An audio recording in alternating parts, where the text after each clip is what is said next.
Yeah. So welcome back to another Wisco Fanatics Wednesday. We're just talking a little bit as we're getting going here about how we are doing our Badgers notes today as far as Badgers basketball goes.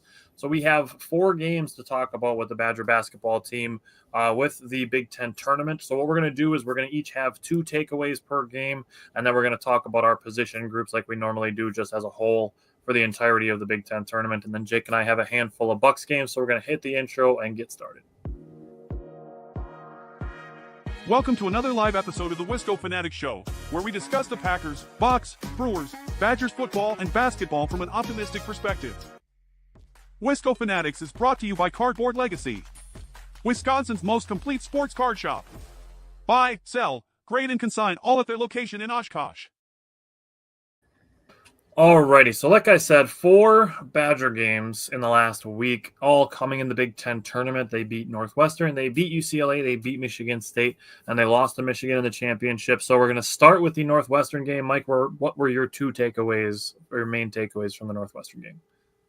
Yeah, I guess first off, welcome to March Madness officially, boys. It's my favorite time of the year. I think it's better than Christmas. Yes, I do believe that. I know it's a hot take for some people, but this is my favorite time of the year. Conference tournaments are awesome. We got March Madness starting tomorrow, the good kind, or not the playing games anymore. So I'm glad we're here. Anyway, first couple takeaways. Number 1. I talked about it a lot with how much we missed Max Klesmit. My first takeaway is Klesmit's presence is vital for this team. Not even a score. Just the fact that he's out there creating the scoring threat. Doesn't necessarily score a lot, but he creates that threat to bring that extra defender out to like the 3-point line, for example, just to maybe create open space. And he's the main facilitator of this team as well. So the fact that he's out there just creating that threat, I think this team looks way, way different now that he's back full time. That was number 1. Number 2, I thought the Badgers did a really good job on their defensively at Nick Martinelli. This was a kid who was coming in averaging over 20 a game, and they held him to 15 points on 18 shots. So, it was a gritty game. We knew this going against Northwestern. It was going to be if you can make that dude's life a living hell, there's a good chance we're going to win that game. Whether it's we score 90 or if we only score 70, we're going to have a good chance. And we muddied that up quite a bit. And we got the dub. Yeah, I'll just jump in right on the defense right away. The Badgers' defense, especially in the second half, just nails on the defensive side of the ball. Northwestern only scored 33 points in the second half, 7 of which came in the final 2 minutes when Wisconsin was kind of just conceding shots to not foul. So essentially 18 minutes, they scored 26 points. Woof. That's tough defense. Mm-hmm. And speaking of tough, my other takeaway from this game was John Tonje himself. For him to score 18 points quietly is impressive. He scored them in spurts, like the end of the first half, the way that he closed the first half to get a huge dunk, get to the free throw line, and hit a nasty fadeaway mid-range shot to beat the buzzer, all while playing great on-ball defense, was fantastic way for John Tonje to end the half. So those were my 2 biggest takeaways from the Northwestern game. Yeah, so I got a couple. I got one little extra tidbit for you guys. 70 points that the Badgers scored versus Northwestern was the lowest point total in a win this year. So that's insanity. You have to score at least 70 to beat us, and most of the time it's 80. My first takeaway was they held Northwestern to 37% from the field. That's the second lowest field goal percentage of any Big Ten team this year. That the Badgers have held them to. Nebraska was the lowest at 33.9. So absolutely putting the clamps down. I love that we're all focusing on defense as we get into March Madness. This was the kind of game that the Badgers needed to come out with after that Penn State loss, right? They needed to come out ultra-focused and looking to cut some shit off, cut the water off. My second takeaway is Nolan Winter led the team with a plus 22. Plus minus can be a very controversial stat for some people, but I think in this game it was very telling. Nolan Winter absolutely dominated. Like I said, plus 22. He was ultra aggressive, and he showed everything in the bag. He attacked off the dribble. He hit a 3. And when he was attacking, he drew 7 fouls and shot a season-high 10 free throws and made 10 of them. He grabbed some offensive rebounds, and like I said, he put the ball on the floor. So he was absolutely fantastic in this one. By far the best player on the floor, in my opinion, in this game. Yeah, you brought up the loss to Penn State and then playing this game. Do you guys feel that the Badgers would have been as prepared for UCLA had they not beaten Northwestern to kind of get the Penn State loss out of the bad taste out of the mouth? That's a really good question, right? Because you get the Penn State win, you're obviously thinking ahead, playing Friday, double bye, wait and see mode. I guess the benefit of having that 5 seed is because you do have one game, you are warmed up.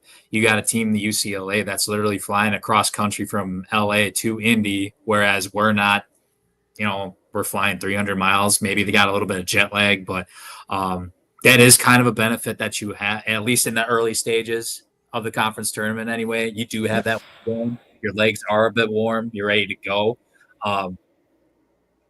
That is tough to answer though, at the end of the day, because would I want that Penn State win going into this tournament? Absolutely. I was thinking more like if they still had the loss to Penn State and if USC would have pulled the upset and the Badgers still would have gotten the 4 seed. Gotcha. My bad. So if they still would have lost to Penn State and then still kind of backed into the double bye. No, I think they needed the Northwestern game. I think it was good for them to get out there, especially for a guy like Max Klesmit to be back, to play some tough defense, compete against a guy like Martinelli. I mean, I think this was a necessity.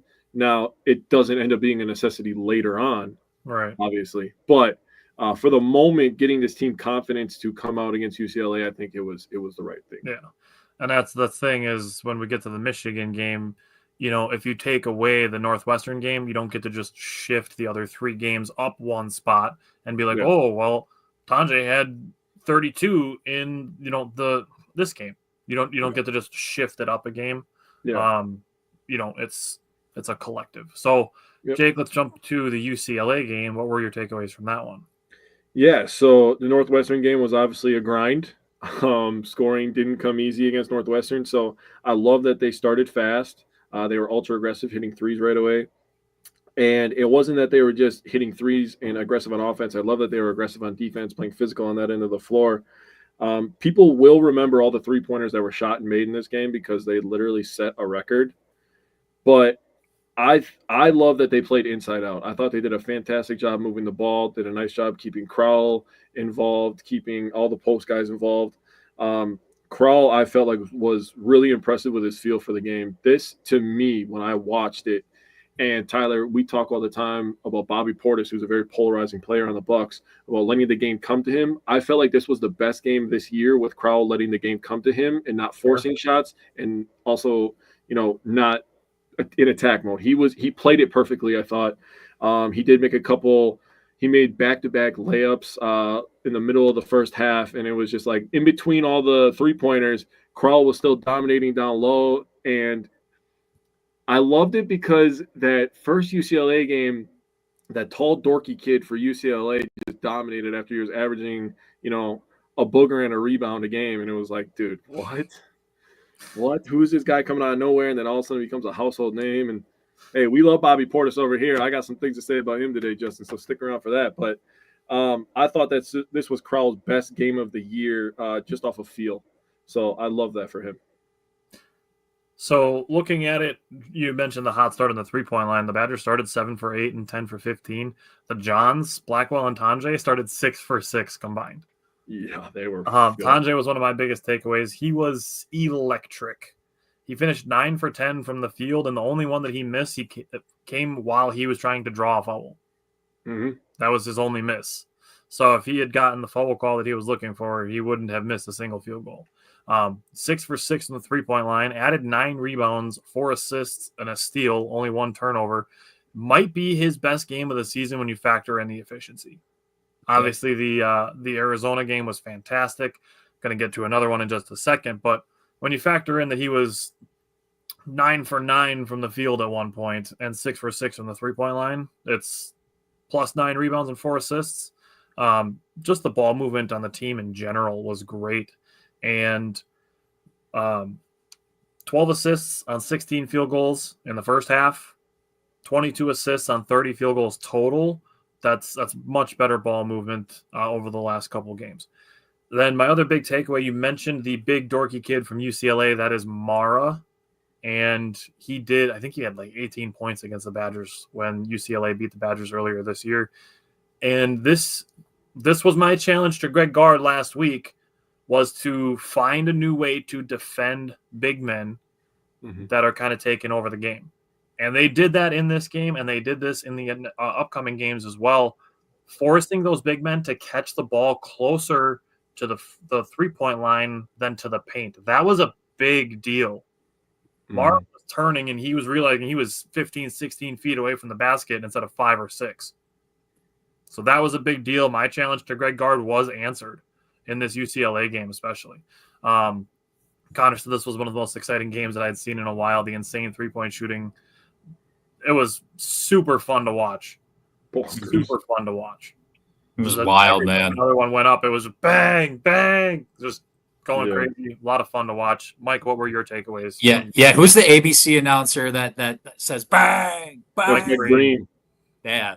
I thought of him the whole time, like every three that we were shooting. Yeah. Hopefully bigger games to come this year. Absolutely. Yes, sir. No, you guys basically hit my 2 points. My first takeaway. You get a 3, you get a 3, you get a 3, you get a 3. That's literally how I wrote it out. You hit it on the 2 Johns. Kamari McGee had a game. I mean, we could go down the line, right? Xavier Amos had a couple threes as well. Yeah, outstanding shooting performance. I've never seen anything like it. Obviously, it's a Big Ten record for a reason. I think that's right. We did hit 20 plus threes against Iowa, but this is gut check time. This is gut check time, right? In a conference tournament. So I think that speaks volumes too. And this is ultimately a game that the Badgers needed, in my view, just for, I said it, I think in our chat, we're trying to right some wrongs basically, right? In this stretch, beating UCLA. We're going to talk about the other 2 games too, but this is one of those games on our quest, I guess you could say, so to speak. And they answered the call, and man, that was special to watch. And my second takeaway, again, you guys mentioned the Mara thing. I just said UCLA's bench wasn't as much of a factor as it was last game. So we're all on the same page there. Jake, you made a great point about Stephen Crowell playing an outstanding game. Tyler, you obviously touched base on it now too, but I think it speaks volumes, because if it wasn't for that tall ogre, and the last time we played him, we definitely would have won that game. All right, Mike, I'll let you go first then on the Michigan State game. You like that? Yeah, I do. No, take number 1. I put down senior leadership, and when I say seniors, I'm talking, what I'm going to say. I'm going to say John Tonje, goddamn, right? I'll let one of you two probably go about the stats on that. But I said senior leadership because the other guy that needs to get brought up is Carter Gilmore. Yeah. The dude played his ass off in this game. Coming into this game, prior, he likes to take a couple 3-point shots now here and there. And the previous 2 specifically against, UCLA and Northwestern, and it wasn't necessarily his great night shooting. He comes in and hits 2 big-time threes in this game for Wisconsin. And the cool thing was, he mentioned after the game, after the Michigan State game, he did mention he went to a local YMCA and got some extra shots up after the UCLA game specifically, just so he can prep a little more. So I thought that was a really cool story to share here. But no, I put senior leadership down. Experience came in the clutch in the end. Even forgetting the offensive stuff that they did, both of them had outstanding defensive plays at the end. Carter Gilmore, obviously, with the block. I think that was that Richard? I forget who shot that for Michigan State at the top of the key. If it was Richardson or Fears, maybe. I got to think. That's besides the point. But no. And then you obviously got John Tonje, who the one little mistake that he made, right, was to miss both those free throws at the end. But again, that goes without saying. Outstanding game prior to that. But then he comes up, makes up for it with his defense. Yeah. End of the day, he wrote a wrong, and we're moving on to the next day. Yeah, that was one of the first takeaways that I had written down, was officiating, to get one really wrong and to get one really right. The John Blackwell, the referee was standing in bounds when the ball hit him. The refs are part of the court, so that's play on. That's something that everybody should know from the high school level on. Now, Blackwell goes and he kind of dribbled a little bit nonchalant, in my opinion, when he first grabbed the ball, kind of like he was waiting for a whistle, and his shot gets blocked, right? And you see the replay, and they're like, oh my gosh, that should be a goaltend. There should be a goaltend. They should review that. So they can't review it if it's not called a goaltend. So in that situation, I would like to see the college the officiating call it a goaltend, whether you think it is or not, just so you have the opportunity to review it and get the call right. It's like the NFL this last year and a half to 2 years, they decided they were going to essentially call everything that was close a touchdown because all scoring plays are reviewed. Same with turnovers, like all turnovers are reviewed. So just call it what it might be to guarantee the review so that you can make certain that you get the call right. So in my mind, when John Blackwell goes up for that layup, whether you think it's a block or not, whether you think it's a goaltend or not, just call it a goaltend so you go get the call right. Mm-hmm. And then late in the game, having the no call on Tanjay is a great no call. All ball on the end shot. You just have the wherewithal to be targeting the ball and not watching the player in that moment. Right after missing 2 free throws, like you said, so he goes 12 of 14 from the free throw line was my other takeaway with John Tanjay. The only 2 that he missed were the last 2 to leave the Badgers up by 3, and to not hang his head, throw his head back, and jog back on defense, but to lock right back in and knock the ball away, to not even let them get a game-winning shot off is fantastic. Cody, I'm going to get to that in just a second. The last thing I'm going to say, and the thing they have to do with that, Brad, it's not even like a three-pointer where they see if somebody's toe is on the line. They just can't review it if it's not called a goaltend. Yeah. Yep. The last thing I was going to say on Tanjay, he is the first player with 3 30-point games versus top 10 teams since Kemba Walker in the 2010-2011 season. He had 41 against Arizona, 32 against Purdue, and 32 against Michigan State. All were top 10 teams when the Badgers played them. So, yes, Connor JT is absolutely a dog. And, more to say about him in just a minute. So, Jake, what were your takeaways from Michigan State? Yeah, so first and foremost, this was the hardest defense that I've seen all 5 players play at one time. They were elite on the box outs. First game versus Michigan State, we kind of got whooped up a little bit on the offensive boards, especially by one Kohler, Michigan State big, who ended up making a 3-pointer in this game, which just left me dumbfounded, but that's a story for a different day. I don't care if he was wide open. That guy doesn't look like he shoots threes. And, of course, he made it, and I was just like, oh, Jesus, Lord. But anyways, I was like, wow. I was so happy with everybody's effort on defense. Even the guards were boxing out, and they were cleaning the glass, finishing defensive possessions. This is the type of game where you walk away from it, especially, back-to-back with the UCLA game where they go absolutely bonkers from the three-point line. Then they play great defense, and they box out versus Michigan State. They deal with that fast break. They don't give up too many second chance points, and they get to the free throw line efficiently. It's just like, wow. This team could definitely win the title.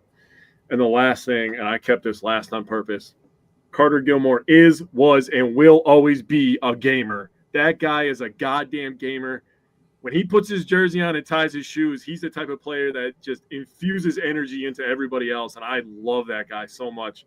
And I was just telling Tyler, also the block was on Trey Holloman. Thank you. Nailed it. I looked it up because I wanted to be sure. I didn't want to say a name. I knew it was number 5. I forgot. I knew his last name was Holloman. I forgot the first name.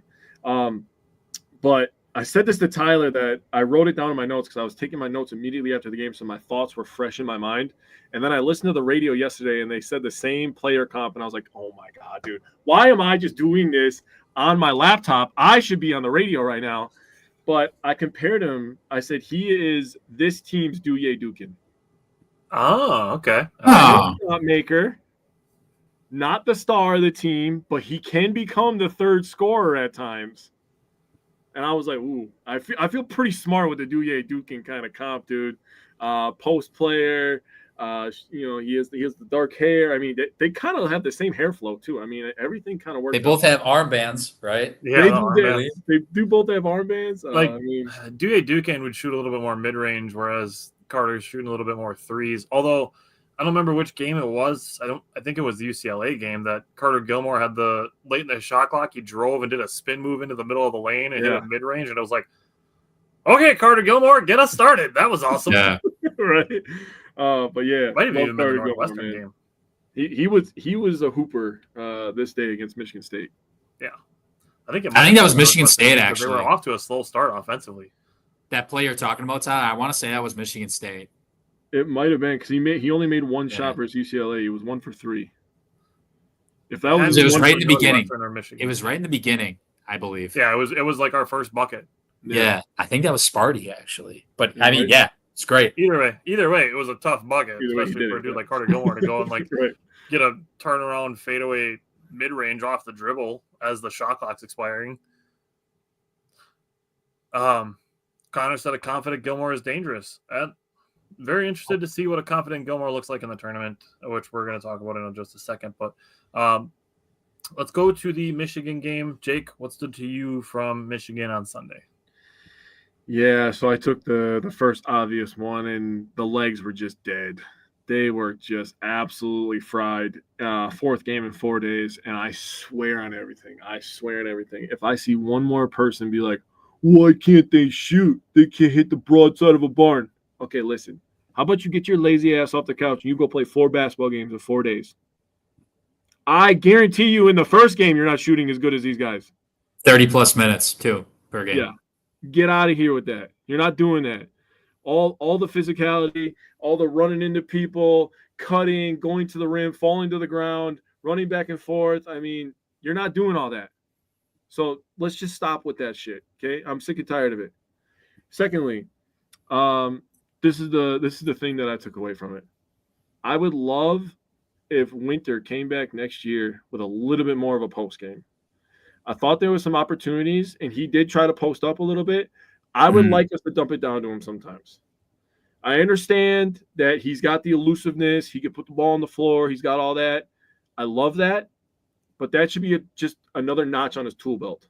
I would love for him to have a little bit of a post fade coming into next year. I think he could be really dangerous with a post fade. He has good touch. He's a good free throw shooter, good three-point shooter. He has good form. Just give me a nice little post fade and then an up and under move. Dangerous. Then you start creeping in, and Tyler and I were talking about this on Xbox this weekend.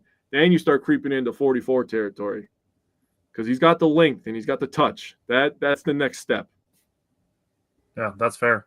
For me, looking at the Michigan game, I want to again call to what I said after the UCLA game about Greg Gard answering my challenge of defending big men. And against Michigan, they have 2 big-ass 7-footers. Yeah, they're both good. And I think the Badgers did a pretty solid job of, again, forcing them to catch closer to the three-point line, but also sending double teams, triple teams at their big men. And then when they do get post-ups, just the whole defense just sucking in, making it hard to get good looks for those big men. So I did like what the Badgers did against UCLA and Michigan's big men. Mm-hmm. I will say I was not expecting a 59-53 final, but Jake brought up the 4 games in 4 days, and I understand that the Badgers did not shoot the 3-ball well. Now, this is my biggest thing, is because obviously we know that the season doesn't end on this day, and they're going to be playing in the tournament, and if they win, they're going to play 2 days later. My biggest thing, and Greg Gard talked about this, is that they were getting good looks at the 3-point shots that they were taking.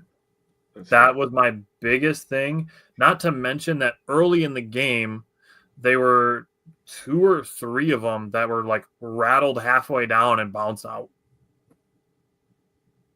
Brennan brought up the Michigan ran the Wolf Golden ball screen action nonstop in the regular season matchup, and I don't recall seeing much of it on Sunday. I think you're right. Until the second half, I would say they did a little bit. As much didn't feel like. Well, it helped that Wolf was in foul trouble, so that probably helped. That's fair. But those are my two big things. They were generating great looks at the 3-point line, so I'm not mad that they kept shooting them. Like, nobody's going to not shoot the ball when they're wide open. I mean, like, and again, they're in the tournament. Nobody's playing 4 games in 4 days. Like, it is what it is as far as that goes. Brennan said they killed them in Madison with it, but agreed on the foul trouble. Yeah, and we'll see. Still got the tournament to go. We'll talk about that in just a second. But Mike, give me your last takeaways from the Michigan game. Yeah, basically, it's a lot of what you guys talked about. Jake stating the obvious. We were just gassed at the end of the day, but I think we did an outstanding job guarding both of those big men at the end of the day. What I think Vlad was held to like 11 on 4. What did I see? 4 of 12. Yeah, 4 of 12 shooting. So not bad at all. And then Danny Wolf, we held him to 8 points. I mean, that's your leading scorer, basically, I believe, for this team. Absolutely destroyed us. You guys already brought it up. He killed us in the Kohl Center. I couldn't be more proud of the defensive effort of this team. I mean, let's be honest, during the regular season, that was something that we were kind of lacking a little bit, right? So when you do get to tournament time, give me that stout defense, at the end of the day. If we can come in prepared for that as we head into the tournament, I will take that all day, any day of the week. So I thought we had an outstanding effort rebounding the ball as well. I have no problem. Unfortunately, at the end, there was that last minute where we just couldn't hang on to the ball. It fell out a couple times and ended up out of bounds, and Michigan got to literally restart their possession like 3 different times, I think. But ultimately, in terms of physicality and whatnot, I think we were right with them in terms of rebounding the ball and not giving up those second chance opportunities that would, in comparison to what we've seen in the past. So in terms of the physicality and defensive part in this game, I don't think you can ask for much more.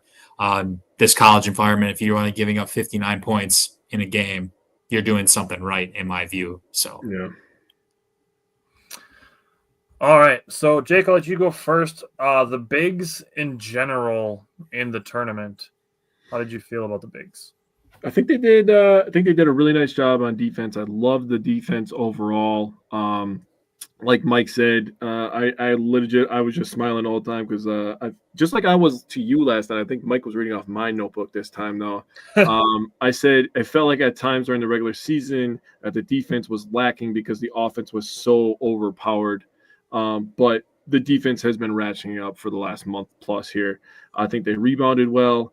Overall, throughout the tournament, they grabbed 151 rebounds. The opponents grabbed 153. They grabbed 38 offensive rebounds. The opponents grabbed 46. That number's inflated because UCLA grabbed 20 offensive rebounds.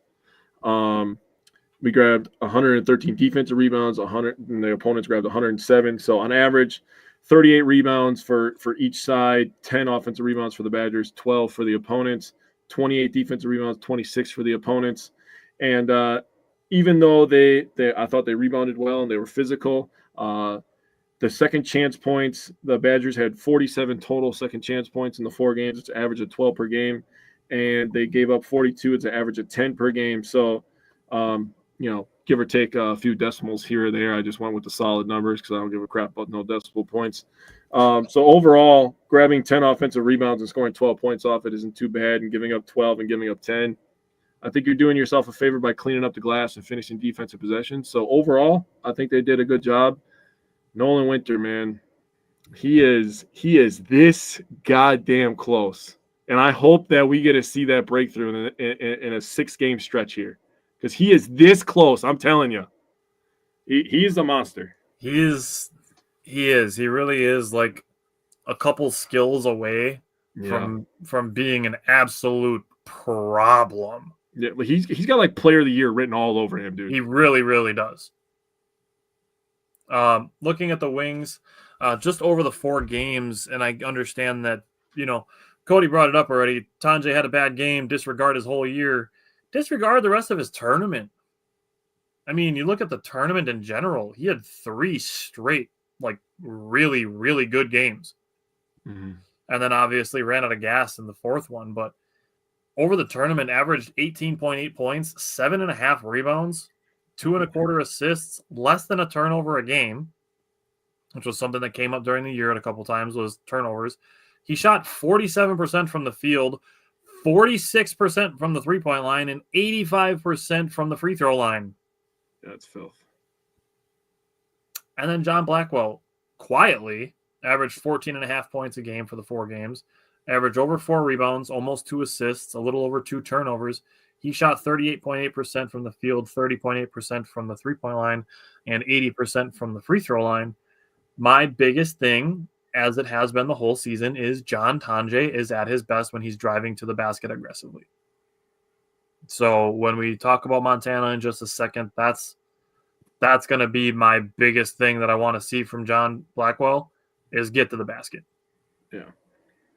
So, Mike, what were your takeaways from the guards on the Big Ten tournament as a whole?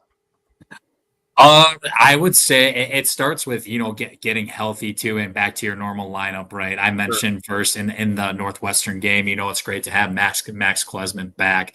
He's clearly one of the catalysts of this team, whether fans like it or not. He kind of stirs the drink in some capacity. He sets up the Johns, to get better shots, get to the bucket, the facilitator. So it definitely starts with him. I thought, Kamari McGee coming off of the Penn State game and even the Oregon game when he started, it wasn't the greatest outing. Now that he's back in that 6-man role, I thought he got his groove back specifically against UCLA and even Northwestern. He had 8 points against Northwestern. He had 14 against UCLA. And, he still there's no issue with him getting, 20 to 25 minutes a game now. Now that we're fully healthy, I think we're back to our, I guess you could say, normal rotation with this team. And I think, with the exception of the Michigan game, obviously, I think the Badgers are really in a good spot. The guard play, I think, is in a really good spot right now with those rotations. Klesman, I know he still didn't have the best shooting day against Michigan, but he still dropped he found a way to get 12 points against that stingy ass defense of Michigan. So, just making sure that, that Klesman's out on the floor, he's still creating that threat that I was talking about earlier that's going to open up the Johns, for example, or even Nolan Winter on a given day. I feel like we are in a good spot overall going into the tournament from a health perspective and just getting our guys, back to, what they do best, right? Assist. It's primarily with Klez and even Kamari McGee, and getting to the right spots too, right? Mm-hmm. We saw it again with Kamari McGee. He had a couple corner threes for us in that Big Ten tournament. I mean, every time he shoots from the corner, I think that's automatic every single time, which is, it's beautiful to watch, man. Every time that goes up and it's in the corner, he's shooting from the corner, that's cash money for sure. So he's come such a long way, Kamari McGee, this year. I couldn't be more proud of him, wearing a Badger uniform, to be quite honest. You think about that guy's journey, from GB, for a year to, being at Wisconsin 2 years prior to this and hardly really sniffing the floor, if we're going to be honest. Until last year, he got maybe 10 to 15 minutes a game, but the progression has been insane. You just look at his body, right? He just absolute brick shithouse right now. And you can tell he's been putting that work in, right? So I wish he was all Big Ten defense this year. Unfortunately, he didn't get the nod. I believe that was one of my not expectations, my bold predictions this year, but he had an incredible year overall. I don't mean to rant about him, but no, I think the guard play is in a good spot going into the tournament. Now that we're healthy, we got our normal rotation back. We're going to need Jack Janicki, I think, at some point too. And with the team that we're now going to be playing specifically tomorrow that has a smaller lineup, I think it's going to be all hands on deck from the guards in this game, which we're going to be talking about here now. Yeah. So Montana, to the point that you're making, they don't have a single player taller than 6'8". No, they don't. So my thing for the Badgers is get the ball in the restricted circle as many times as humanly possible in as many different ways as humanly possible. Yep. Whether it's off the dribble, off the pass, post-ups, backdoor cuts, like any ways that you can get into the restricted area, into the paint, do so. Because they don't have the bigs that other teams have had that have been the Badgers' weakness. Yeah.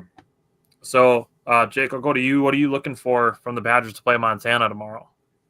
Well, first and foremost, I wrote down a few stats for team comparison here. I got net rating, record versus top 25, strength of schedule, points a game, and opponent points per game real quick for you. So Badgers net rating, 15th. That's pretty goddamn good. Montana, 143rd. It's not high. That gets wider in Ken Palm. In Ken Palm, Wisconsin is 13, and Montana is 161. Yep. Record versus top 25, Badgers are 3-3. Montana, 0-1. Strength of schedule, Badgers 35th, Montana 186th.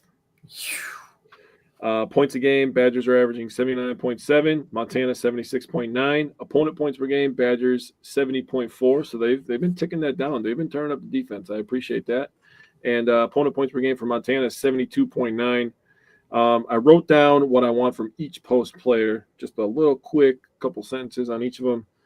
For Crowell, I want him to continue to stay aggressive. I want him to use his scoring to set up his playmaking. He's done a really nice job remaining patient and accepting double teams and then playing off of that. So please continue to try to score, especially against a team that doesn't have a guy over 6'8". We're going to say that a couple times about this matchup. Yeah. Nolan Winter, in my opinion, is the second most important player to the Badgers if they are going to make a run. Tyler, I gave you a spoiler. I said this to you on the phone when I was on the way home from work today.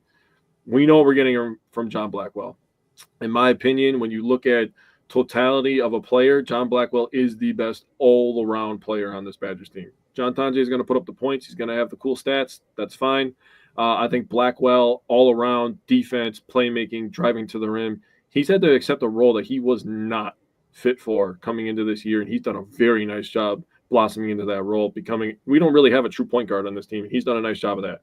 Yeah. So Nolan Winter, his ability to attack off the bounce, shoot threes, we're going to need everything that he has. He's going to have to unleash the entire Louis bag on this tournament. Xavier Amos, capitalize on your opportunities, man. I know that you don't get a ton of minutes per game, but when you come in and you play with physical defense, which he's done at times this year, he's gotten better. And when you can make a couple 3-pointers, I think Xavier Amos, he could be a guy that could be a little sneaky in some of these games, in my opinion. And Carter Gilmore, my guy, just keep having fun, dude. Like, you out there with your energy, the smile is infectious. When he's hitting threes and he's going crazy and then he starts smiling, it gets me smiling on my couch. So just keep having fun. Keep being a timely shot maker. We know you're going to compete on defense. So Carter Gilmore, man, keep doing your thing. I appreciate everything that you've done for this program. Post players are going to have to be huge. I will say, though, I always think that the tournament, and maybe this is wrong of me, I always think that the best teams in the tournament have the best guard play. So that's just for me personally. We don't really have a dominant big man, but I think that Crowell and Winter could be that this first game. Steve said maybe Johnny Blackwell make an all-conference team some year. Yeah, we'll see. If him and Winter both stick around next year, they could be a very, very dynamic duo. Like I said with John Blackwell, I've said it like 20 times this year. He's so damn good when he's aggressive going to the basket. And there was even a couple drives in the Michigan game where he showed off a little bit of speed as he was driving, which was impressive. As for Tonje, there was a point where Michigan took a 53-51 lead late in the game, and John Tonje came down and he took a three. Now, I have a love-hate relationship with that shot for Tonje. Obviously, the hate part of it is you think the Badgers can get a better shot than a pull-up three from Tonje off the dribble. But the love part of it stems from having the confidence to take that shot to begin with. So I just want to see Tonje play confident. Same with the end of the Michigan State game, to miss 2 free throws, but to have the mental toughness to stay locked in and make the game-saving play to knock the ball out of the hand. That's tough. That's tough to do. To essentially make 2 mistakes in a row by missing 2 free throws and then just completely forget about it and have the what Kobe Bryant used to say is the next play mentality. It's fair. So, Mike, what are you looking for? Badgers, Montana tomorrow. Man, I think there's a lot of dudes that can eat for us in this game. I guess I guess I'll start with Montana. So they got 6 guys that basically average, close to 10 points a game at least. Their highest leading score is actually the 6th man. The guy's name is Money Williams. He's a solid guard. But these guys will get out in transition quite a bit, but they're not overly athletic at all, and they're going to shoot a lot of threes. So I think we will end up playing a lot of small ball. I'm very curious to see how long they're going to keep Nolan Winter and Stephen Crawl in the same lineup together. I don't foresee it being too long. It's been like 2 minutes in a lot of games. I think that's going to be the same case for this game because I think you got guys like Gilmore and Amos that are going to actually probably get a little more time this game. I'm going to go out there and guess just to match up with what they like to do. It's a lot of 4-out, 1 and stuff, and a lot of guys will, shoot threes for them. So, but not overly athletic, and that's where I go back to the offensive side. I honestly think John Blackwell and John Tonje could have career days against this team. I think, and just getting to the free throw line. That's why just blowing past, what John Tonje does, how he'll drive baseline. Heck, John Blackwell will too, right? They're specialists at that. I think both of those guys could easily get to the free throw line 10 times each. Sure. I think our athleticism kind of blows them out of the water. Just a lot of 5-out-1 and a lot of guys that will jack up threes for them. And to be fair, they do make them. I believe they shoot close around the 30% range overall as a team this year. A little above that, I think. But in terms of athleticism, in terms of getting to the bucket, I think this could be a track meet to start, but I think we're going to score 85 to 90 points in this game and not blink. Yeah. One thing I don't think that we mentioned as far as the tournament is beginning, Brennan said Blackwell almost goes baseline too much. Yeah. One thing we didn't mention with the Big Ten tournament in general is if you look at kind of where Joe Lunardi had the Badgers projected on Saturday, they were projected as a 4 seed going into that Michigan State game. So I think beating UCLA and Michigan State, I think that bumps the Badgers from a 4 to a 3. Also, I'm going to say it. Fuck Iowa State for not talking about their best player being hurt because we could be playing in Milwaukee this weekend, those son of a bees. Even Kentucky's resume, in my view, is not as good as ours either. Like, what? Kentucky? I get it that the NC they love the SEC this year, 14 bids, whatever. But I don't know. You look at their resume, I don't think it's better than ours or anything like that. But that's me. I could be biased as hell. But yeah, Jake, to your point, that was awful too. The fact that literally comes out right after like the selection, like on Twitter, then it's like one of their best players is out. I think it's their best player. It's their point guard, right? Or their shooting guard. Yes. Forget his name. I don't remember his name. So the Badgers, they do benefit by getting an easier matchup against Montana. The other 2 matchups they potentially could have had would have been like the winner of the play-in game, the North Carolina one, or Ole Miss. Both definitely better teams than Montana. But the Badgers get kind of a tough draw in the second round if they do advance tomorrow. On Saturday, they would play the winner of BYU and VCU, 2 very kind of sleeper teams. Please BYU. In the March Madness tournament. So please BYU. Please. I would rather play BYU than VCU, but either one of those teams would be tough. Yeah. BYU beat Iowa State twice, and they beat Arizona. BYU's built like us. They got like 1-star guy who scores all the points. A lot of threes. Yeah, similar to kind of. Yeah, they're like us. I think we could beat them though. Yeah. So very interesting stuff coming up this weekend. Starting tomorrow with the March Madness tournament officially kicking off. Now that the playing games end tonight. So Mike, we will have you back next week. Hopefully, we're talking about preparing for another weekend of basketball. Yes, sir, fellas. Let's get it. All right. Get 2 dubs this weekend. 2 dubs. Yes. On Wisconsin. All right. See you next week. Yep. Later.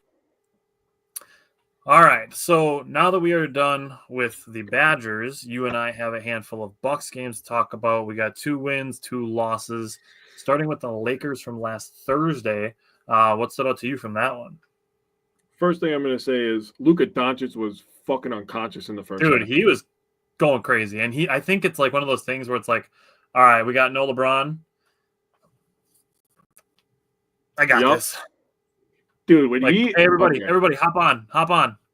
Everybody he jump hit on my that back. three-pointer where he was stuck in the corner and we doubled him, and then they had to pass it back out, and he got it back in the corner, and he almost went out of bounds. He didn't have any room, and he ends up going into a triple threat and doing a step back, a three-pointer on one leg. I was like, oh, hell yeah, that was some bullshit, dude. I was like, he's in another universe right now compared to shooting the ball and scoring. Yep. That leave him open at that point. That hoop was 12 feet wide for him, dude.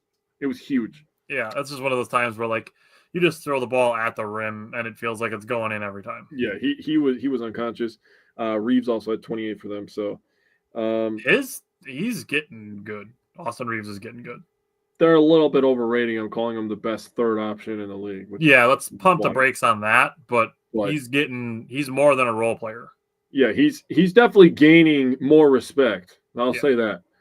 Giannis had a pretty decent game in this one, 24 points, 12 rebounds, 9 assists.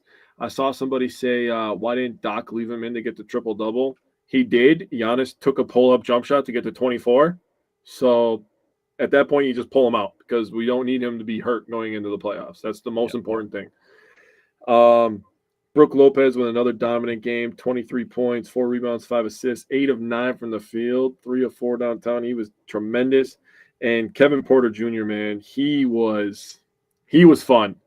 There was the 1 3-pointer where the ball was kind of bouncing all over the ground. Giannis had a dive on the ground and it squirts through somebody's legs on the Lakers. I don't remember who it was. Maybe Dorian Finney-Smith. But and Kevin Porter gets the ball in the corner and just laces it. And I was like, yeah. That was the moment in that game. That was in the third quarter. I was like, Bucks are not losing this game. They're winning this game. Giannis was tremendous in the third quarter. Bucks went on a 24-7 run. The score was 76-70 Milwaukee. Giannis scored 10 of the 24 and pushed the lead from 76-70 to 100-77. Yeah, that was about a 4.5-minute run there. So bench points, I know I talked about that a bunch last week. The bench was tremendous in this game, scoring 45 points. The Lakers bench only scored 20, obviously having some injuries, pushed some guys up in their rotation. That's happened to us this year as well. Nobody was crying for us when it happened to us, so I'm not going to cry for the Lakers when it happens to them. So good job taking advantage by the Bucks. They win this one by 20, kind of cruise control. Yeah, so you mentioned Kevin Porter Jr. I just wanted to bring up with him, he scored 16 of his 22 points in the second and third quarters. Yeah. So we've called him, thanks to Taylor, who watches our show, fourth quarter Porter, but a majority of his points came in this game in the middle of 2 quarters. Mm-hmm.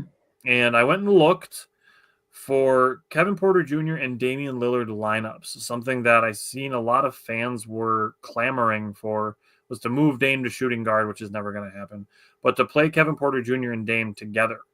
And it's essentially putting like a 2-point guard lineup in through the Lakers game. So this ends last Thursday. I didn't update this to go through the games that happened from this game on.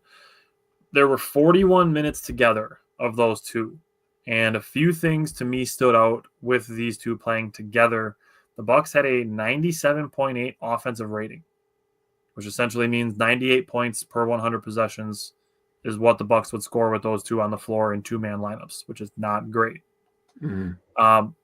However, they did have a 74.2% assist percentage, which is very high. Interesting.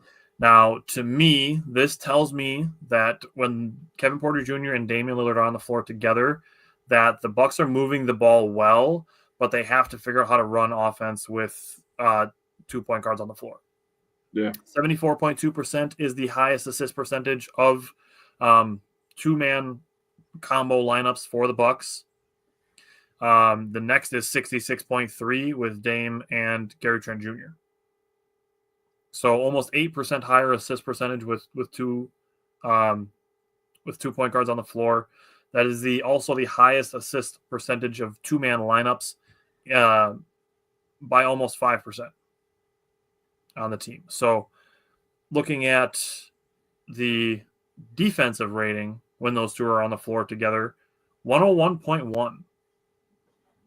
So that's clamps. So there's some opportunity there, at least defensively, and I'm going to talk some more about some other lineups when we get into last night's game. But the other thing with Dame and Kevin Porter Jr. on the floor together, it is also the second highest pace that the Bucks have in two-man lineups.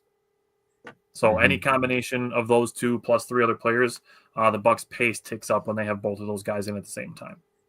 Now, first game after last Wednesday's show, when I said Brook Lopez isn't going to average 23 and 7, he puts up 23, 4 rebounds, 5 assists, 4 blocks, and a steal.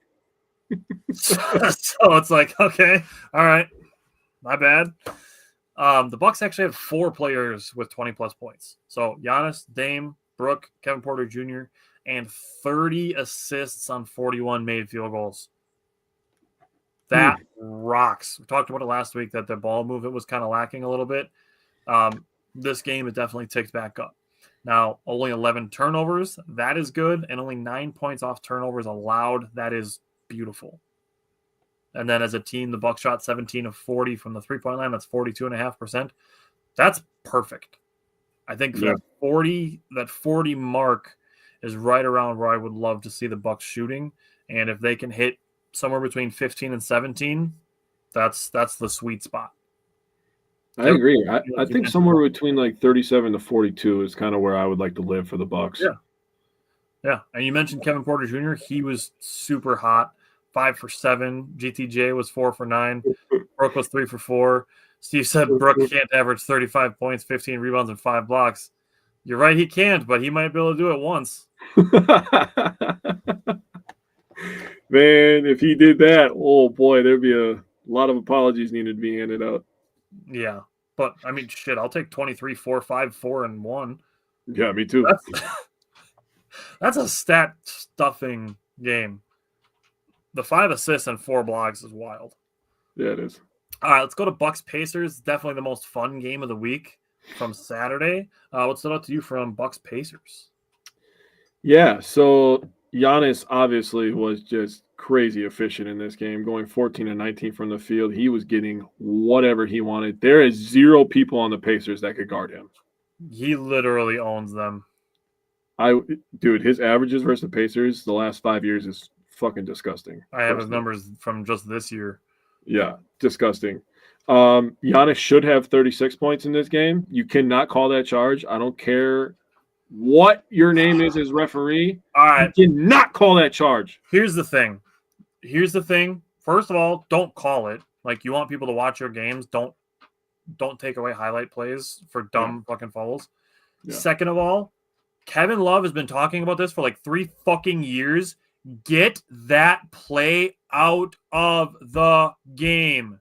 Seriously. Stop rewarding players for sliding under guys as they are already gathered and about to jump in the air or already in the air. Stop rewarding them by calling charges on that shit.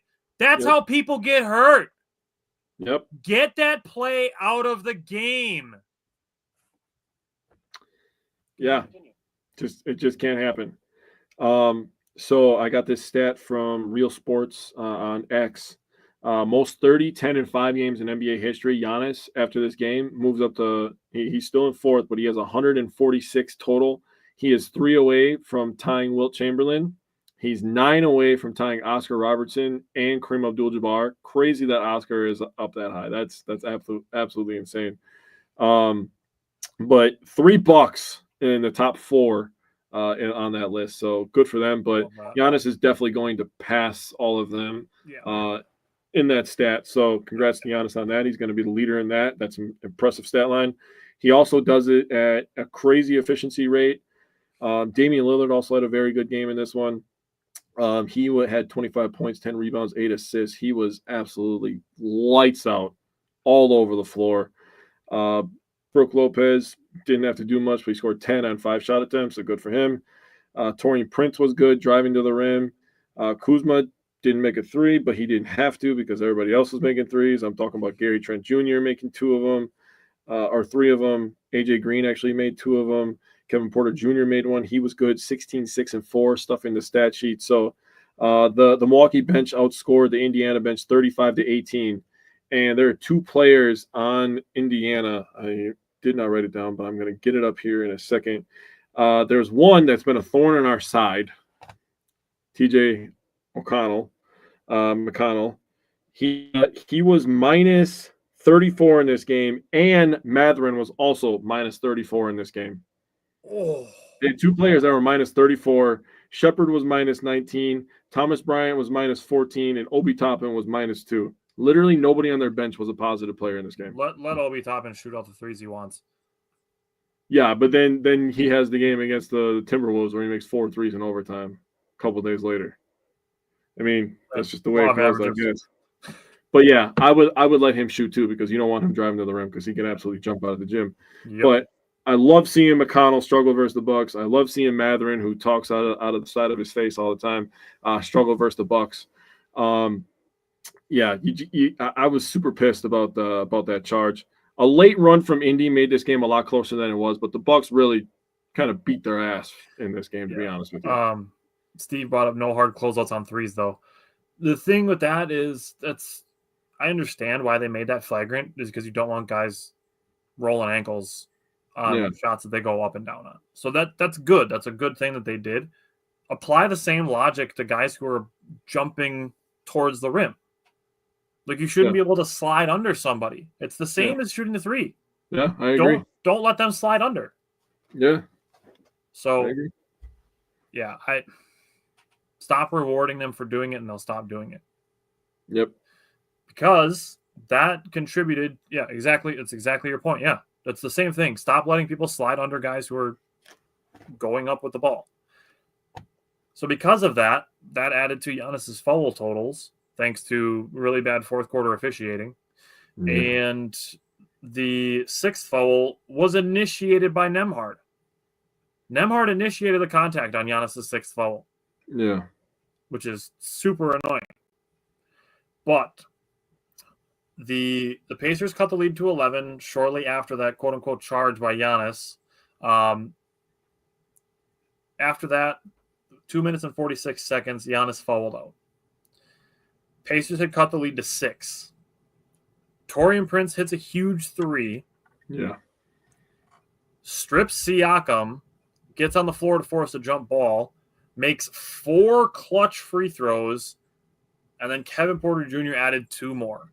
So Taurean Prince scored 7 really, really clutch points in this game. He is not coming off the floor in any important situations. No. Bucks were 15 to 37 on threes, 40.5%. That's beautiful. Dame was 6 of 12.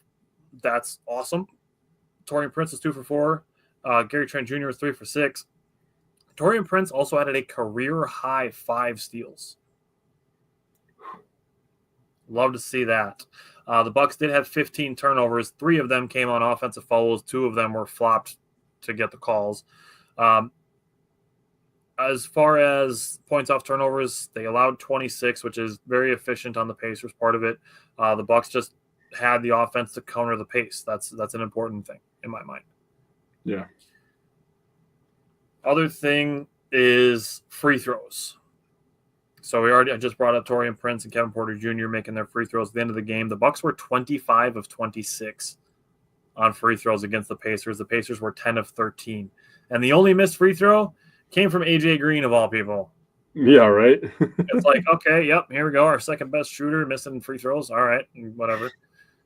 is what it is, I guess. But the numbers for the Bucks, who won the season series against Pacers 3-1, Giannis in those 4 games, 30 points on 64.9% shooting, 12.3 rebounds, 7.5 assists, 1.3 steals, and 1.3 blocks.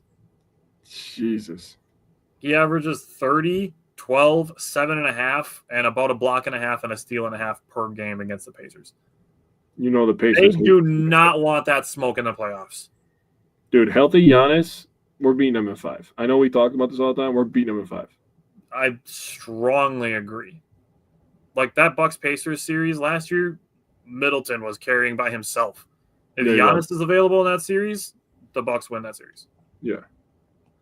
They have nobody for him. So let's go to Sunday. This is super annoying. So 2 weeks in a row, the Bucks get to play a Saturday, Sunday back-to-back against the 1 seed from a conference. Yeah, God.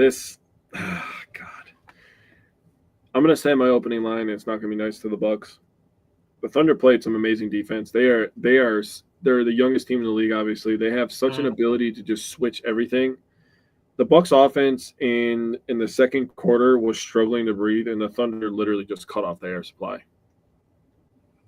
Like they just said, you're not getting anything. And then on top of that, the Bucks not getting any flow. Oklahoma City was taking that and getting downhill and getting into the paint, finishing everything. Hartenstein, credit to him, he has absolutely perfected that little jump floater. He's got floater game for days. He might have the best floater game that nobody talks about. Legitimately might. Like he's probably between like Trae Young is definitely up there. Yeah. And Brunson's got floater game, but he's definitely the best big man floater game in the NBA by a lot. He legit might be top 3, bro. He is. That's his way of scoring. That or drop offs for layups, dude. True. That's what he's good at. Chet Holmgren, another really young, talented player. So they got an amazing post game over there. They paid the money for Hartenstein, obviously, but Chet Holmgren will get his money soon enough. But the Thunder are just an amazingly young, talented team. They're going to be set up to be successful for the next 20 years, dude, with all the draft picks that they have. Yeah. And Shea, being the MVP this year. Giannis did have a triple-double for the second time versus the Thunder. Only one of them counts. Dame, he didn't really – they were just doubling everything. They were doubling Dame, doubling Giannis. They weren't letting us get into our actions. I feel like the offense was really, really stagnant at points. I know you see the 21 assists on 33 shots made, but it just felt like the offense was stagnant, and it was a lot of forced shots. Now, AJ Green made 2 threes. Kevin Porter Jr. made 3. And Gary Trent Jr. made 3 of his 9, so he shot 33%. This was also the day that we found out that Sims hurt his thumb versus Indiana, and he had it all taped up, and he had to get surgery afterwards. So that was not great news. So it was kind of a dark day for the Bucks, but overall the offense just wasn't good enough. I felt like the flow got shut off in the second quarter. Third quarter didn't get any better, and then obviously the fourth quarter is just kind of a walkthrough at that point, but it is what it is, man. Yeah. The 3-point shooting was okay, I guess. They were 13 of 34. Dame was 2 for 4 on threes, which is obviously it's a good percentage. It's 50%. And you brought up not being able to get him more looks. We just had a game where he took 12 threes, and the next game he take 4. That is a credit to Oklahoma City's defense to take that part of the Bucks game away from them. And Steve said it's a beautiful thing to see Oklahoma City's defense. I wish more teams prided themselves on that end of the court. The old adage that defense wins championships, it's a good one. It's a popular phrase for a reason. I will say good offense beats good defense every time. I say that a lot as well. Bro, they didn't even have the Bucks Dort. Needed. They didn't even have their best overall perimeter defender. Yeah. They were doing this to the Bucks, so that's insane. Their defense is crazy. They're going to the finals. They're going to the finals. This sounds weird and feels gross to say, but I think the Lakers could beat them in a 7-game series. Really? That would be a really, really good. That would be a fantastic series. Like, as not a fan of either team, I would watch that. If LeBron has the legs, it would be good. If LeBron's legs give out and it's kind of just Luka out there with Austin Reeves, that'd be a different story. But that would be different. If LeBron has the legs, I can definitely see that happening, sadly. But that series would probably go 7. It would. I already mentioned the 2 Sundays in a row we're playing a 1 seed on a back-to-back. Thanks, NBA. That's really cool. Yeah. Really cool. Can we just get rid of back-to-backs? It's stupid. Yeah, seriously. There's none in the playoffs. There's such a long season. There has to be a way that you can figure out to make it at least every other day. The only way I want a back-to-back is if you have to reschedule games like they had to with right. That's kind of an extenuating circumstance. Yeah. And the other thing that I've said is to make them like series if you're going to do that. Yeah, and I would love that too. If you have to do a back-to-back, make it the same team twice in a row. so that you're both playing back-to-back in the same city against the same team to level the playing field a bit. Now, the Thunder were on a back-to-back too, but they didn't go from playing the Pacers to the Thunder. They were playing Detroit, that's who it was. And then playing the Bucks. So they were playing a 6 and then a 4 seed, where the Bucks were playing the 5 and then the 1. Yeah. Bucks were 13 of 34 on the bench from the field. And if you take out the reserves from the last couple minutes of the game, the bench was 10 of 27. Yeah. Steve, I'm glad you like that idea. Steve likes my ideas. Steve's my hype man. The Thunder, they do have a younger bench. Their bench was 14 of 27. So, like, not a ton better, but still better. The thing, if you look at it, the points in the paint were a big deal. Mm-hmm. Now, the Bucks normally average 43. That's number 28 because the Bucks have Giannis and shooters. Like, that's what they do. Mm-hmm. The Thunder allow 42.7. That's number 1 in the NBA. So the Bucks kind of just right there with that. The Thunder normally average 50 points in the paint. The Bucks normally allow 47, which is number 7 in the NBA. The Thunder had 60 points in the paint. Bucks had 30. Yeah. So getting doubled up in the paint is tough. The night after, they went 25 for 26 at the free throw line. The next night, they went 26 of 33. Back-to-backs. And you have to play the number 1 seed again. I'm just going to keep saying the same thing. There's no back-to-backs in the playoffs. And you just kind of have to take that for what it is and move on, I guess. Yep. All right, let's go to last night's game. Now, I know right away you see no Curry and you think no problem. But the Warriors, they've been a better team since getting Jimmy Butler. Yeah. The first main takeaway I thought of is now he made like a shitty play last night, which was not a basketball play, and I thought should have been a flagrant too. But Kuminga's a good player. Draymond Green is probably a Hall of Famer, multiple-time champ, very good on defense, very high basketball IQ. You don't be that good on defense and playmaking without having high basketball IQ. Yeah, that's fair.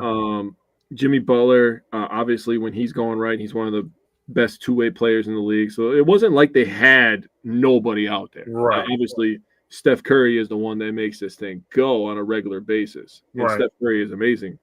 But it's not like they didn't have anybody out there. And obviously, they were locking in on defense. And it just – here's my opinion on it. I feel like when Doc was the coach of the Clippers, he knew that Chris Paul was one of the best pick-and-roll point guards in the league. And he had a guy in Blake Griffin who was a little bit of a one-trick pony, but he used his one trick to his advantage as much as he possibly could. Why are we not just spamming the Damon Giannis? I wonder if – okay, hear me out. I wonder if he's kind of saving that for the playoffs. We had this conversation, was it last week or the week before, where they were running it and couldn't be stopped. And I said they're going to get to the playoffs and they're going to run it every single time until their opponent stops it. Yeah, and they should.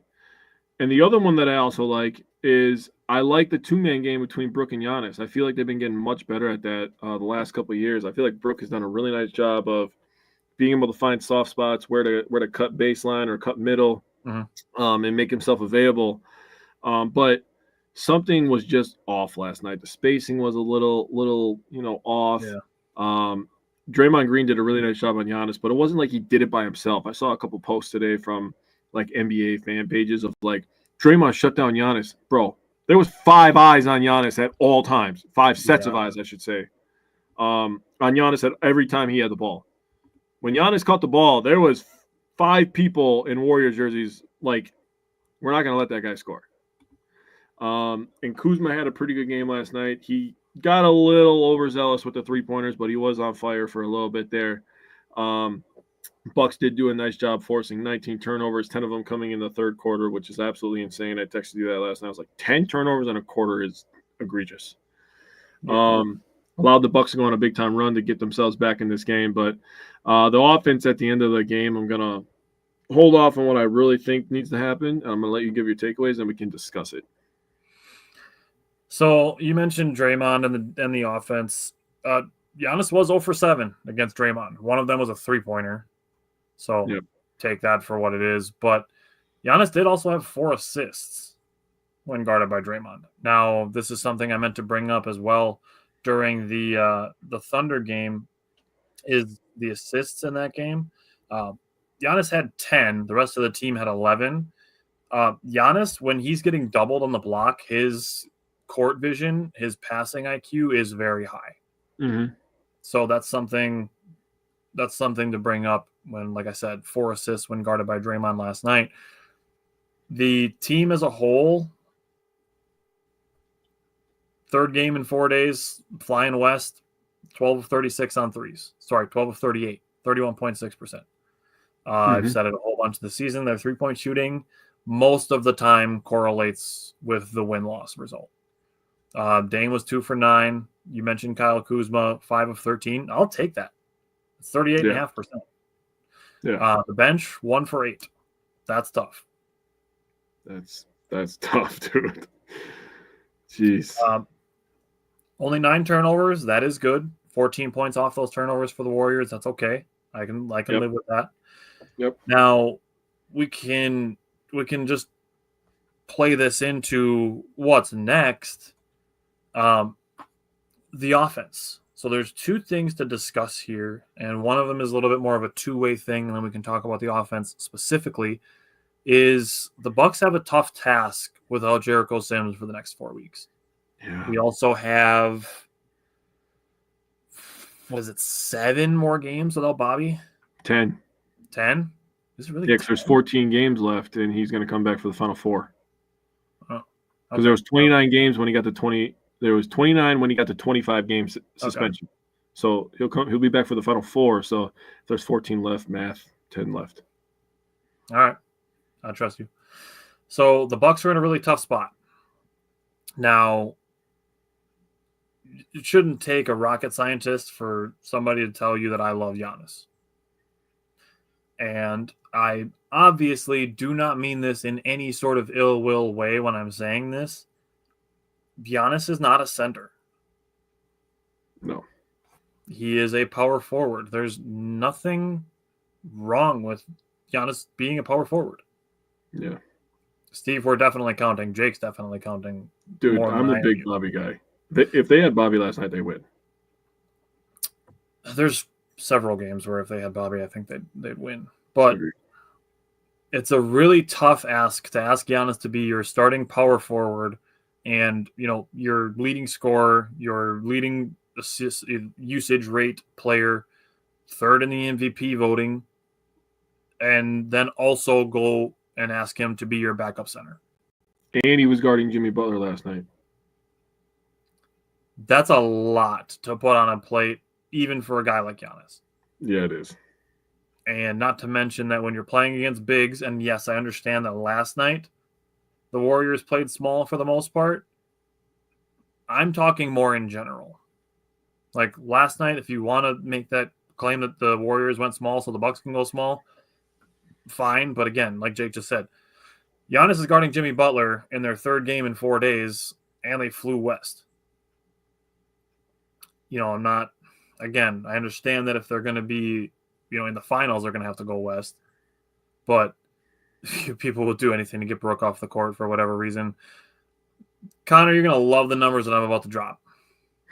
Because I have 5-man lineups that include Giannis at the 5 and 5-man lineups that include Brooke at the 5. Not to mention that we haven't seen Bobby Portis play with Kuzma and Giannis. The one game that Kuzma and Bobby played together, Giannis was unavailable. That was the Hawks game right before the All-Star break. Yeah. Yep. And we haven't seen Bobby and Sims play together, and we haven't seen Bobby and Kevin Porter Jr. play together. Really quick, I'm going to jump in on that part of it. I think Kevin Porter Jr. and Bobby Portis on the floor at the same time has potential to have similar energy to how Bobby and Beverly were last year. Ooh, I like that. I also think Bobby and Sims together could be elite, bro. That could be an elite combo. That'd be very interesting. Bobby is a tough guy, and he talks a lot, and Sims does not talk. But Sims has all the athleticism where Bobby has the jump shooting. Yeah. So Giannis has played 30% of his minutes at center. Now, I took out all of the 5-man lineups that include Pat Connaughton, Ryan Rollins, Andre Jackson Jr., DeLon Wright, and Chris Middleton. Okay. I took those out because those guys aren't rotational guys, and obviously 2 of them don't play here anymore. Yeah. So looking at, I have 10 5-man lineups that include Giannis at center. So Dame, Kevin Porter Jr., Taurean Prince, Kuzma, and Giannis, those 5 are a -1 together. Kevin Porter Jr., Gary Trent Jr., Taurean Prince, Kuzma, and Giannis are +1. Okay. Giannis, Kuzma, Gary Trent Jr., Kevin Porter Jr., AJ Green, -6. Yeah, it makes sense. Dame, AJ Green, Taurean Prince, Kuzma, Giannis, +3. Okay. Dame, Giannis, Gary Trent Jr., AJ Green, Taurean Prince, +1. Dame, Gary Trent Jr., Taurean Prince, Kuzma, Giannis, -12. They got to play Giannis at the 5 and Kuzma at the 4. Otherwise, why do you make the trade? Giannis, Prince, Kuzma, Kevin Porter Jr., AJ Green, +9. That came in 3 minutes of 1 game. Dame, Giannis, Kuzma, Gary Trent Jr., and AJ Green, -4. Yeah. Dame, Giannis, Gary Trent Jr., AJ Green, Kevin Porter Jr., +4. Giannis, Taurean Prince, Gary Trent Jr., Kevin Porter Jr., AJ Green, +2. So -1, +1, -6, +3, +1, -12, +9, -4, +4, +2. We're not having huge lineups here. Yeah. Now, let's go and put Brook Lopez in at the center position. So the starting lineup, which is Dame, Taurean Prince, Kuzma, Giannis, and Brook, +20. Jesus. Dame, Gary Trent Jr., Kuzma, Giannis, and Brook, +7. Okay. Kevin Porter Jr., Gary Trent Jr., Taurean Prince, Giannis, and Brook, +5. Okay. Dame, AJ Green, Kuzma, Giannis, and Brook, +19. Really? Dame, AJ Green, Gary Trent Jr., Giannis, and Brook, +17. I like that lineup, actually. If AJ Green finds his touch from outside again. Then you're going to love this. Because Dame, AJ Green, Kyle Kuzma, Giannis, and Brook together are +36. Yeah, dude. If he becomes a Dairy Bird again, that's a legit lineup right there. So I just gave you 16 5-man lineup combinations, and 6 of the top 7 have Brook Lopez and Giannis together. Yeah, it works. I've seen it work with my own eyes. I can't make it any clearer that this team is better with Brook Lopez and what he brings to the team. Yeah. And Giannis at the 5, like overall, that's even -6. That makes -3, -2, -14, -5, -9. So they're all of those lineups together are still a net -2. Those 10 lineups that I gave. Yeah. If I add up the 6, just the 6 that I gave you with Giannis and Brook together, you're looking at like +100. Yeah, because you had a +30, a +20, a plus. That's 63. That's 80. Would be 104. Yeah.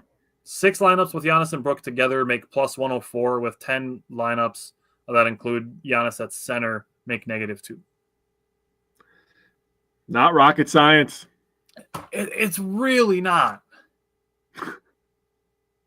And I understand that, Giannis doesn't play a ton of minutes at the center position, but again, 10 lineups compared to 6. Like, I don't know how much easier I can make this.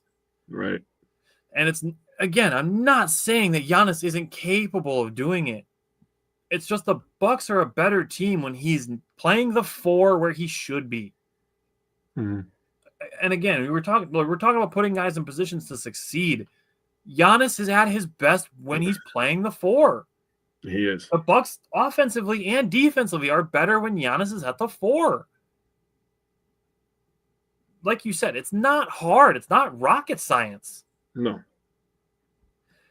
So let's move to the last thing, which is the offense. Now, it was a report today that Doc pulled Giannis and Dame into a meeting after the loss to the Warriors last night to get their input on improving the offense, which I like that he's doing. Obviously, if you have two superstars, you want their input, and I like the fact that Doc is, giving them, a proverbial microphone to give their thoughts on what they can do. Maybe it is spam the pick and roll. Yeah. Maybe it is, which is fine. Yeah. But just giving them the opportunity to express what they see on the floor and, what they want with the last 14 games of the season coming here. I'll let you give your thoughts. Like, what are you looking for from the Bucks offense? They have 3 games in the next week. They're still on the West Coast road trip. They're at LA. They're at Sacramento on Saturday, and they're at Phoenix on Monday. So going forward, what are you looking for from the offense for the Bucks to help them score more than 93 points? Yeah, so obviously a lot of the offense in today's NBA happens with dribble handoffs, which when people are breaking down plays, like basketball plays, the DHO means dribble handoff. A lot of dribble handoff from Giannis to Dame. So I'm going to need, and this is going to sound crazy, I'm going to need a little bit more of pick and roll with Dame and Brook at the top, because Brook sets such good screens. Yes. And frees up Dame to get into the paint. I don't care what anybody says. You can shoot all the threes that you want. You have to break down the defense from the inside out first. And Dame can get downhill, and he can break it down 2 ways. He can break it down and get to the rim and finish, or he can break it down and you can foul him, and he can go to the free throw line with his 92% free throw percentage and give you 2 points every single time. So I want a little bit more of pick and roll with Brook and Dame to get Dame going early. I would love more of that a little bit early. Giannis can get his whenever the fuck he wants. Yep. Giannis is just give him the goddamn ball and let him do his thing. Now, obviously, we're going to need to run more Dame and Giannis pick and roll as well, but the ball needs to be in Dame's hands. Mm-hmm. I love Giannis tell you that. playmaking, but we didn't bring Dame in to stand there on the three-point line. Yeah. We're not paying him $55 million to stand there on the free throw line. We brought him in to be Damian fucking Lillard, dude. Yeah. Give him the damn ball, a little bit more pick and roll with Brook, and I would like some backside action, and this might be a way to get AJ Green going, but man, let him touch the ball early going to the rim off a cut, off a back screen from Giannis, or something like that. I would like a little bit more action for AJ Green, because Gary Trent Jr., he's a gamer. He's a dog. He's been in the league for a while. We know what we're going to get from Gary Trent Jr. Kevin Porter Jr., he's a bench player for a reason. He's been fun. He's had moments, but he's a bench player. We cannot expect him to score 15 to 17 every single game. All right. He's gonna have some 2-point games. It is what it is. Yeah. I think 10 to 12 is fine. Yeah. Kuzma, my God. If I see people are talking so much trash about him right now, about, it's okay that he shoots bad because he plays good defense. And they're sharing the one clip of him having a mental lapse on defense yesterday. It's like, dude, I can show you 100 clips of him clamping people. Obviously, I have kids and a full-time job, so I cannot do that. But I would love to be able to do that a little bit more. Yeah. Prince is going to do his thing. But really the main thing that we need to do, Zero needs to have the ball. More than he already does. If that's taking usage away from Giannis, that's fine, because Giannis has a lot on his plate, like you said right now. But Dame needs the damn ball in his hands, and he needs to be in a goddamn attack mode. Yeah. Not trying. He'll set up the team. He's a point guard. Everybody thinks of Damian Lillard, thinks of him shooting threes and buzzer beaters. Dame is actually a very good traditional point guard. He's a very good playmaker. Yeah. Zero needs the ball more. That's how I feel. So one thing that I'm thinking of is if we're talking specifically the X's and O's of it, is I'd almost like to see the Bucks run a little bit how the Badgers do, of entering the ball to one side, and whether it's Dame initiating this and then dipping, cutting down the lane, then filling to the corner, and having Brooks setting a off ball screen for Damian Lillard. Like, watch how the Warriors use Steph Curry That dude's fucking running everywhere. Yeah. Curry probably runs a marathon every game because he's constantly moving. That's how you get the 4,000 threes. And I'm going to be just inserting myself for a second, but if I had to guard that, like, I'm quitting. Like, fuck that. I'm not chasing him around. No, switch. Somebody switch with me. I'm not chasing him around like that. Right. That'd be a pain in the ass. That would suck. So get Dame moving around like that. Yeah. Make people chase him around. And, have Brook be an obstacle in between while they're chasing him around everywhere. Yeah, I like that. So maybe using Dame off the ball a little bit. And the thing is, if you can have a guy like Brook setting him screens, it's going to do a couple things. First, it's going to take Brook's man off of him, which can then open up dives to the basket for Brook. If Brook's man sags, that should open up an opportunity for Dame because his guy's not going under. You're not going under screens on Damian Lillard. If you do, he's just going to stop and then be wide open for three. Yeah. So it's going to open up a curl opportunity, and you have Dame with a big man in front of him, which is just either going to be just a stop and pop mid-range, or if the big man steps up, Dame's going right by. Mm-hmm. So there's opportunities out of that. And then the last thing is if Dame gets doubled coming off of the ball screen, you just pick and pop, and Brook gets an open three. Yeah. So that's maybe something that I would look at. Obviously, I'm not an NBA coach. I'm just a dude with a podcast. But, again, I think Jake and I know what we're talking about. I'm just going to piggyback real quick. I like your idea of getting Dame moving because that forces action, that forces energy into the offense where every once in a while it is just give Dame the ball and set a screen with Giannis and then see if they can create something because they're both ultra talented. I like the idea of kind of, having him come off of something, create some backside action off of that. Brook, like I said, has been really good at either diving to the basket or he can hit a corner three. He doesn't shoot a lot of them. Yeah. But if he sets a screen for Dame who wants to come up to the top of the key, and Brook can either go to the wing or fill down low or float to the corner. I like the idea of that a lot. Brook Lopez is a vital key to this team, and people just do not respect him enough. I think when Bobby comes back too, that'll be another guy that can really, really add some offensive punch to this team that they obviously need. He'll bring a lot of energy into the forum. Connor, we don't, but it's just one of those things where we just didn't really have the time to be able to keep doing more and just having a couple people interested in it. It's something we would like to do again in the future. It's just something we kind of can't really justify at this time. As for other ways to support, I mean, obviously keep sharing, telling people about it, sending more people our way. If you go to the Wisco Ball website, you can get Wisco Fanatics shirts and hoodies and rock that. Just keep telling people about us so we can keep growing and reaching more people. We will have next week another draft series show. So we're going to have our offensive lineman conversation coming up next week, which again, we said this last night. It's not a sexy position group to talk about, but it's a necessary one and one that the Packers are always going to be invested in. So we are going to be invested in. And then Jake and I will have hopefully 2 Badger games and some preview coming up on the basketball side, as well as 3 more Bucks games.